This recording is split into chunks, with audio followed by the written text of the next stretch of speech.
Hello everyone, it is Mr. Sunshine Locksmith Eddie coming to you live here, and what we have here is one of the Chinese style gas cap locks off of their scooters and motorcycles. As a matter of fact, you lift this open, you can see the keypad, cylinder there. On the back, this is what you look at, and the way this operates is once you put the key in, you turn it, it locks these back, and then you're able to lift it up, you fill your gas, you push it down, and once it pushes down, it locks the pins back down. So what we want to do out here, there's no exposed screws or anything like that. So what we want to do first is we want to get these into the lock position. So to get these into the lock position, you're going to push on this. You're going to take a pick. We're going to get that thing, there it is. We just picked it right to the on position, open position. And now you can see how it's locked in.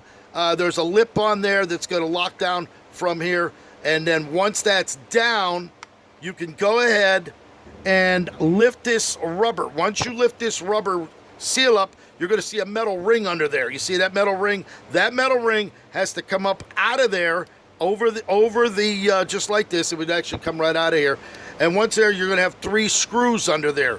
So you take the 3 Phillips screws out gently, and then once the 3 screws are out, you're going to be able to separate the outer cap from this inner housing. And once it comes out, everything's going to stay together. If you don't have this locked in, these are going to fly out, and then you're going to have a big problem putting them springs back in. So always make sure you have this in a locked position, so when you go to remove this, it's all going to stay together.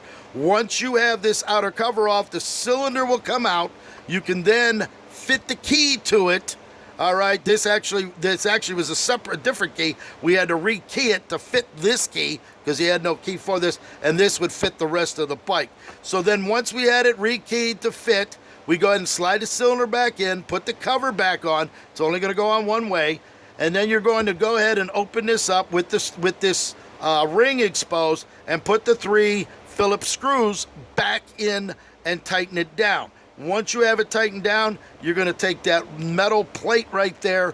You're going to put it right over. It only goes on one way. There's a little groove that overpasses this. You'll set that down, and you're going to work the seal right back around that metal ring. Once the metal ring is back down in there, that's what actually actuates this. So once you put it in and you go to close the gas cap, just like this, it tracks these back out, and now it's back into the lock position again. So the only way now is to turn the key, and it locks it back in. The key stays in it because it's in the open position. Once you go to put it back down and lock it in, it sits these automatically, and there it is. So there it is, a Japanese Chinese scooter ignition. You make a key for that, and then you should be good to go. There'll probably be a few more cuts, if not 1 or 2 more into the ignition, but for all intents and purposes, that's what you want to do to make a key for that. Hope you enjoyed it, Mr. Sunshine. Locksmith Eddie coming to you live right here in sunny South Florida. 561-693-8636 live in sunny South Florida.